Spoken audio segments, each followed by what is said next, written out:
आज हम दो ऐसी टेक्नोलॉजी की दुनिया में उतरने वाले हैं जो दबाव यानी प्रेशर को मापती हैं। एक है इंडस्ट्री का भरोसेमंद साथी और दूसरा है कह सकते हैं सटीकता का बादशाह। ये दोनों हर जगह मौजूद हैं, पर इनके काम करने का तरीका और इनकी काबिलियत में जमीन आसमान का फर्क है। चलिए इनके बीच की इस टक्कर को जरा करीब से समझते हैं। तो चलिए एक बहुत ही बुनियादी सवाल से शुरू करते हैं। दबाव या प्रेशर ये अदृश्य होता है ना? पर मशीनों और इंडस्ट्रियल प्रोसेस के लिए इसे बिल्कुल सही सही मापना बहुत ज़रूरी है। तो आखिर ये किया कैसे जाता है? इसका जवाब एक बड़े ही दिलचस्प वैज्ञानिक सिद्धांत में छिपा है, और वो जादू है पीज़ोरेसिस्टिव प्रभाव।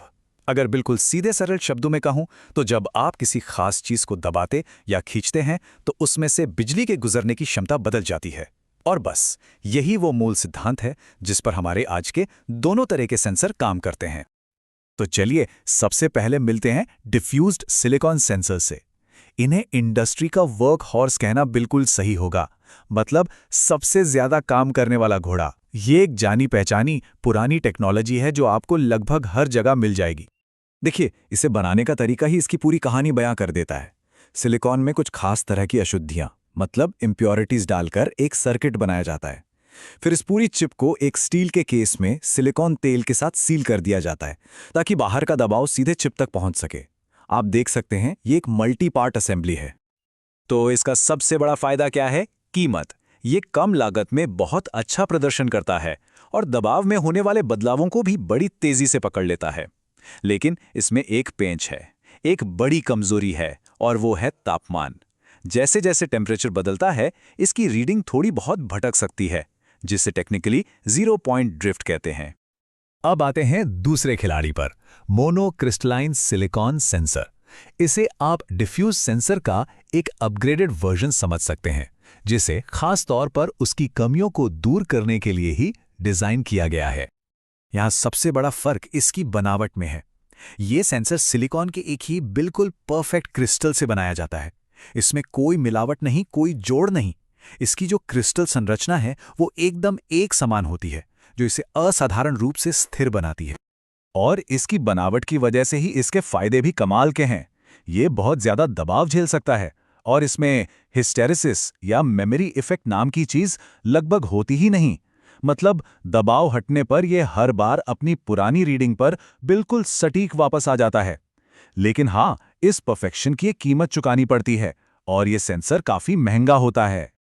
तो अब तक हमने देखा कि ये दोनों सेंसर कैसे बनते हैं और इनके फायदे नुकसान क्या-क्या हैं। पर अब सबसे बड़ा सवाल ये उठता है कि इनके प्रदर्शन में इतना ज्यादा अंतर आखिर है क्यों?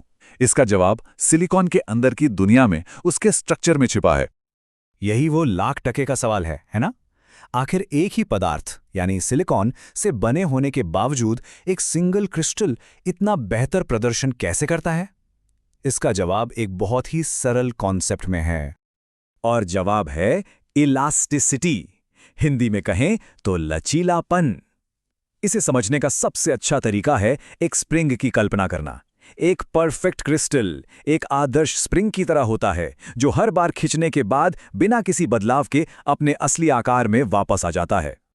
अब इसे ऐसे समझिए, डिफ्यूज सिलिकॉन एक बहुत ही अच्छी क्वालिटी वाले स्प्रिंग की तरह है, लेकिन अगर उसे लाखों बार खींचा और छोड़ा जाए तो उसमें थोड़ा सा स्थायी खिंचाव आ ही जाएगा। तकनीकी भाषा में इसी को क्रीप या ड्रिफ्ट कहते हैं। और वहीं दूसरी तरफ मोनोक्रिस्टलाइन सिलिकॉन एक आदर्श इलास्टिक बॉडी की तरह है। ये हर बार बिना किसी बदलाव के अपनी मूल स्थिति में लौट आता है। इसमें कोई मेमोरी या थकान नहीं होती। और इस बेजोड़ इलास्टिसिटी का नतीजा क्या है? ये नंबर देखिए। ये सेंसर लंबे समय तक अविश्वसनीय रूप से स्थिर रहता है। इसकी 5 साल की स्टेबिलिटी रेटिंग अक्सर सिर्फ 0.1% होती है। इसका मतलब है कि 5 साल के इस्तेमाल के बाद भी इसकी रीडिंग में सिर्फ 0.1% का ही फर्क आएगा। ये कमाल का है। तो ये रही पूरी तस्वीर एक साथ। ये स्कोरबोर्ड साफ साफ दिखाता है कि मोनोक्रिस्टलाइन सेंसर सटीकता, स्थिरता और ओवरलोड सहने की क्षमता में बहुत आगे है। वहीं डिफ्यूज सिलिकॉन कीमत के मामले में बाजी मार ले जाता है। तो मतलब साफ है, चुनाव हमेशा इस बात पर निर्भर करेगा कि जरूरत क्या है। तो इतनी सारी तकनीकी बातों के बाद अब सबसे जरूरी और व्यावहारिक हिस्से पर आते हैं, ये सब जानने के बाद ये कैसे तय किया जाए कि किस काम के लिए कौन सा सेंसर सही रहेगा? देखिए, नियम बहुत सीधा है। अगर वाटर पंप या हाइड्रोलिक सिस्टम जैसी सामान्य मशीनरी पर काम चल रहा है, जहां थोड़ी बहुत इनएक्यूरेसी से फर्क नहीं पड़ता और बजट भी एक मुद्दा है, तो डिफ्यूज सिलिकॉन एक शानदार विकल्प है।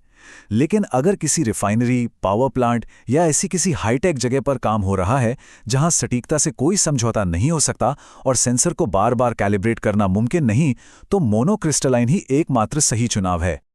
और आखिर में हम आपको इसे एक दिलचस्प सवाल के साथ छोड़ जाते हैं। आज की दुनिया में टेक्नोलॉजी हमें हमेशा बेहतर और ज़्यादा सटीक चीज़ें बनाने की क्षमता दे रही है, लेकिन एक अच्छे इंजीनियर की पहचान ये जानने में भी है कि कब परफेक्ट की ज़रूरत नहीं होती और कब गुड इनफ यानी ठीक ठाक काम चलाना ही सबसे स्मार्ट विकल्प होता है। लागत और प्रदर्शन के बीच का यही संतुलन तो इंजीनियरिंग की असली कला है।